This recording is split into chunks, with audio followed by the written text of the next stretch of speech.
Good afternoon, teacher. My name is Isis Lopez, and today I am going to talk about the climate change. The climate change is a reality that has affected the entire world, and its main cause is the man. It is caused by the action of a man such as industrialization because it emits toxic gases into the atmosphere, thus causing acid rain. The acid rain is one of the consequences of air pollution. The gases from the burning of foods react with oxygen in the air and water vapor, transforming into acids that are deposited on the Earth's surface through precipitation.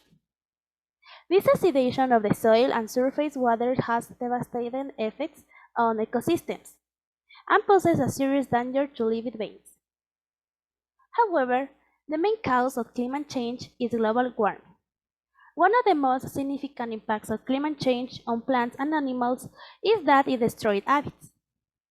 As the Earth's temperature continues to rise, animals and plants that live and grow in colder climates, for example, struggle to survive and may not find suitable habitat. Another consequence of climate change is the reduction of glaciers. The melting of glaciers is a phenomenon that accelerated their development during the 20th century, and that is leaving us a planet without ice. But how does the climate change affect travel? Well, due to extreme weather like hurricanes, floods, snowfalls, etc., streets have had to close and even cities evacuate.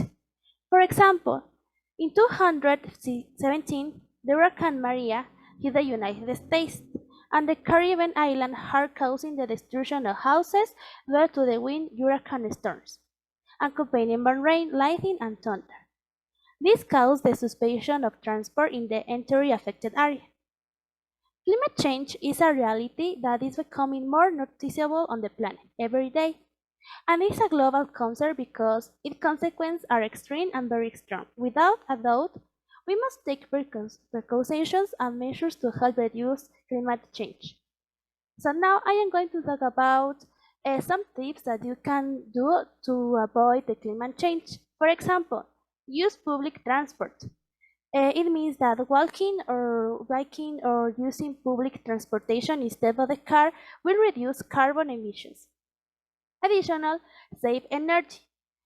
For example, put wet clothes in the sun instead of using tumble dryers and try to save electricity as much as possible. And finally, reduce and reuse water. Thank you for your attention.